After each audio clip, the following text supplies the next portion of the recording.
Good morning student. आज हम बात करेंगे रसायन विज्ञान के प्रथम चैप्टर ठोस अवस्था में ठोसों के चुंबकीय गुणों की। तो सबसे पहले हम देखते हैं चुंबकीय गुण, मैग्नेटिक प्रॉपर्टीज़। सभी पदार्थों में कुछ चुंबकीय गुण होता है। पदार्थ में चुंबकीय गुण उसमें वर्तमान इलेक्ट्रॉन की घूर्णन गति के कारण होता है।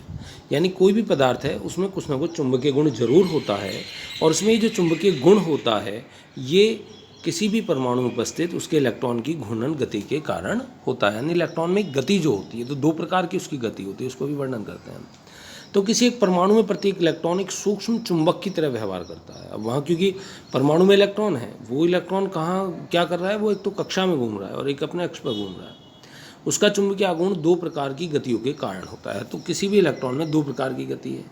एक उसकी नाभिक के चारों ओर कक्षा में गति है, दूसरा उसके अपने अक्ष पर है। आपने देखा होगा जो पृथ्वी है वो सूर्य के चारों ओर चक्कर लगा रही है। मान लीजिए सन है और इसके चारों ओर कक्षा में कौन घूम रहा है, अर्थ घूम रही है। अब ये जो अर्थ है, एक तो इसके चारों तरफ ऐसे इस दिशा में चक्कर लगा रही है और एक ये अपने चारों तरफ भी चक्कर लगा रही है। ठीक है, तो दो तरह की गति होगी। एक तो उसके नाभिक के चारों ओर कक्षा में गति होगी और दूसरा उसका अपने अक्ष के चारों ओर गति होगी। तो कोई भी इलेक्ट्रॉन इसी प्रकार से दो तरह की गति करता है। एक तो अपने कक्षा में वो घूमता है, एक वो अपने अक्ष पर घूमता है। तो दोनों प्रकार की गतियों को यहाँ दिखाया गया है। तो ये आपका जो इलेक्ट्रॉन है यहाँ अपनी कक्षा में यहाँ घूम रहा है। दूसरा यहाँ पे ये जो इलेक्ट्रॉन है, जहाँ इलेक्ट्रॉन रखा हुआ है वो अपने अक्ष पर भी घूम रहा है। तो यहाँ तक कोई परेशान तो है नहीं आपको। तो इलेक्ट्रॉन की इस चुंबकीय आघूर्ण को बोर मैग्नेटॉन कहा जाता है। बोर मैग्नेटॉन को म्यू बी के द्वारा रिप्रेजेंट करते हैं हम। और Bohr magneton is equal to होता है 9.27 10⁻⁻24 AM²। ये इसकी वैल्यू है। तो इसकी वैल्यू भी ये याद रखनी है आपको। ठीक है, नेक्स्ट है पदार्थों को उनमें विद्यमान चुंबकीय गुण के आधार पर 5 भागों में बांटा गया है। अनुचुंबकीय, प्रतिचुंबकीय, लोह चुंबकीय, प्रतिलोह चुंबकीय और फेरी चुंबकीय। तो 5 प्रकार से इनको बांटा गया है। सबसे पहला है आपका अनुचुंबकीय, पैरामैग्नेटिज्म। अनुचुंबक का जो गुण है वो उन परमाणुओं में पाया जाता है जिनके पास अयुग्मित इलेक्ट्रॉन होते हैं। जैसा कि आपको डी ब्लॉक के जितने भी आपके पास परमाणु हैं सामान्यतः उनमें अयुग्मित इलेक्ट्रॉन पाए जाते हैं और उसी के कारण वो अनुचुंबक या पैरामैग्नेटिज्म का गुण प्रदर्शित करते हैं। ये होता क्या है? अनुचुंबकीय पदार्थ चुंबकीय क्षेत्र में दुर्बल रूप से आकर्षित होते हैं। जैसे ही चुंबकीय क्षेत्र इनके पास आता है ये उसकी तरफ खींचे चले जाते हैं, लेकिन दुर्बल रूप से। ये चुंबकीय क्षेत्र की दिशा में चुंबकित हो जाते हैं तथा चुंबकीय क्षेत्र की अनुपस्थिति में अपना चुंबकत्व खो देते हैं। यानी इनमें अस्थायी मैग्नेटिज्म डेवलप होता है। थोड़ी देर के लिए ये जैसे चुंबकीय क्षेत्र में जाते हैं उसकी तरफ आकर्षित होते हैं और जैसे ही चुंबकीय क्षेत्र हट जाए इनका चुंबकत्व खत्म हो जाता है। तो एक या अधिक अनपेयर्ड इलेक्ट्रॉन की उपस्थिति ही अनुचुंबकत्व का कारण होती है। यदि किसी परमाणु में एक से अधिक इलेक्ट्रॉन है, वो किसका कारण है भैया? अनुचुंबकीय का कारण है। ये अनपेयर्ड यानी बिना जोड़े वाले इलेक्ट्रॉन चुंबकीय क्षेत्र की ओर आकर्षित होते हैं, जैसे O2, Cu2+, Fe3+, Cr3+ आदि अनुचुंबकत्व दर्शाने वाले अनुचुंबकीय पदार्थ हैं। कैसे? Fe कितना होता है आपका? 26 होता है। तो इसका यदि आप इलेक्ट्रॉनिक विन्यास की बात करें तो आर्गन में 18 इलेक्ट्रॉन चले गए। ठीक है, 3d6 सब 26 होता है ना इसका, और 4s2। डी में कितने कक्षक होते हैं? 5।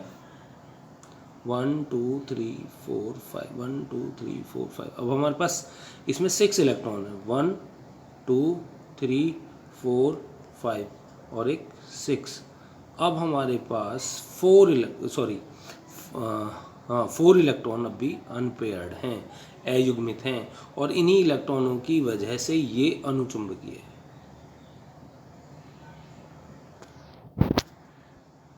तो जिसके पास भी अयुग्मित इलेक्ट्रॉन हैं वो अनुचुंबकीय है। यहाँ पर एक्सरसाइज कर सकते हैं आप, डी ब्लॉक के जितने भी तत्व हैं उनमें अयुग्मित इलेक्ट्रॉन छांट सकते हैं और आप बता सकते हैं कि ये अनुचुंबकीय है अथवा प्रतिचुंबकीय। प्रतिचुंबकीय क्या होते हैं वो आगे बात करेंगे।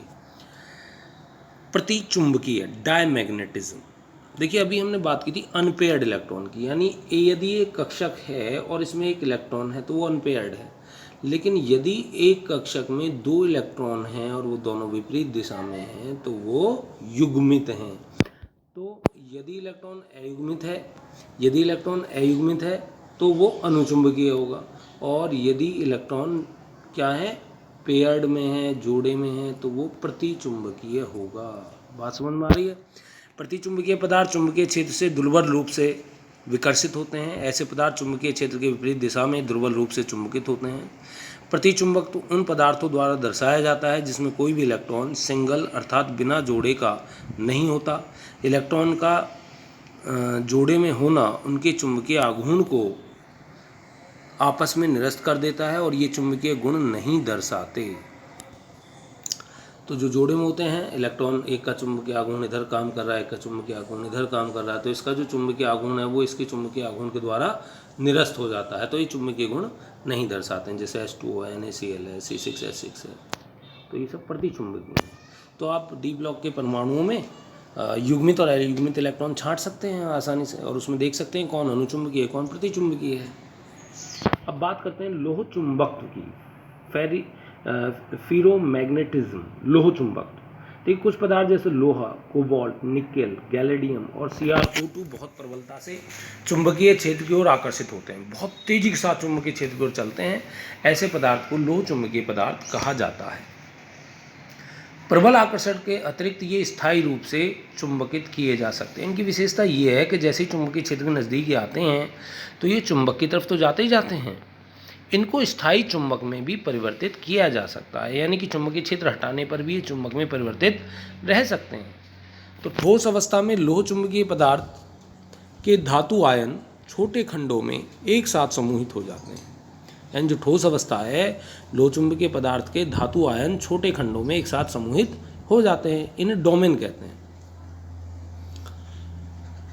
इनके जो धातु आयन जो एक साथ इकट्ठे हुए उन्हें क्या कहा जा रहा है? डोमेन कहा जा रहा है। तो इस प्रकार प्रत्येक डोमेन एक छोटे चुंबक की तरह व्यवहार करता है। लोह चुंबकीय पदार्थ के अनुचुंबकीय टुकड़े में डोमेन अनियमित रूप से अभिविन्यासित होते हैं और उनका चुंबकीय आघूर्ण निरस्त हो जाता है। पदार्थ को चुंबकीय क्षेत्र में रखने पर सभी डोमेन चुंबकीय क्षेत्र की दिशा में अभिविन्यासित हो जाते हैं और प्रबल चुंबकीय प्रभाव उत्पन्न होता है।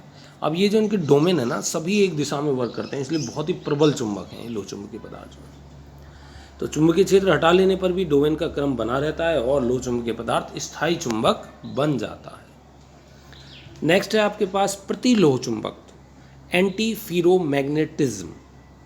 प्रतिलोह चुंबक तो प्रदर्शित करने वाले पदार्थ जैसे MnO। देखिए प्रतिलोह चुंबक में वहाँ जो डोमेन, सभी डोमेन क्या थे? एक दिशा में थे। यहाँ डोमेन एक ऊपर है, नीचे है, ऊपर है, मतलब कोई क्रम नहीं है यहाँ, ठीक है। तो प्रतिलोह चुंबक तो प्रदर्शित करने वाले पदार्थ जैसे MnO में डोमेन संरचना लोह चुंबकीय पदार्थ के सदृश होती है, परंतु उनके डोमेन एक दूसरे के विपरीत अभिविन्यासित होते हैं और एक दूसरे के चुंबकीय आघूर्ण को निरस्त कर देते हैं।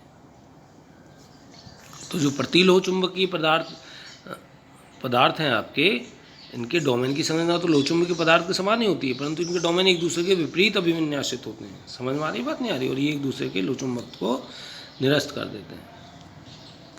अब हमारे पास है फेरी चुंबक, फेरी मैग्नेटिज्म।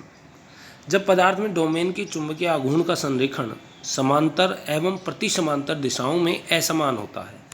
यहाँ हम देख रहे थे एक ऊपर था, एक नीचे, एक ऊपर, एक नीचे, तो इनमें सारा वो निरस्त हो गया चुंबकीय आघूर्ण। जो प्रति लोह चुंबक था इसमें एक डोमेन ऊपर था, एक नीचे था, एक ऊपर था, एक नीचे था, तो ये क्या हो गए? कैंसिल आउट हो गए इनकी चुंबकीय आघूर्ण। अब हम बात करें किसकी? फेरो चुंबक की। इसमें आप जब पदार्थ के डोमेन में चुंबकीय आघूर्ण का संरेखण समांतर एवं प्रति समांतर दिशाओं में असमान होता है तब पदार्थ में फेरी चुंबक तो देखा जाता है। तो ऐसी कंडीशन में हम पदार्थ में क्या देखते हैं? फेरी चुंबक देखते हैं। ये लोह चुंबक की तुलना में चुंबकीय क्षेत्र द्वारा दुर्बल रूप से आकर्षित होते हैं, तो कम, मतलब मैग्नेटिज्म यहाँ थोड़ा सा कम होता है। जैसे Fe3O4 magnetite, ferrite MgFe2O4, ZnFe2O4 आदि ये पदार्थ भी गर्म करने पर फेरी चुंबक को खो देते हैं और अन्य चुंबक बन जाते हैं। और इस प्रकार ये हमारी स्लाइड समाप्त होती है और ये चैप्टर आपका लगभग समाप्त है। एक घनत्व निकालने की विधि और उसके सवाल जरूर कराए जाएंगे जो कि नेक्स्ट स्लाइड में होंगे। धन्यवाद।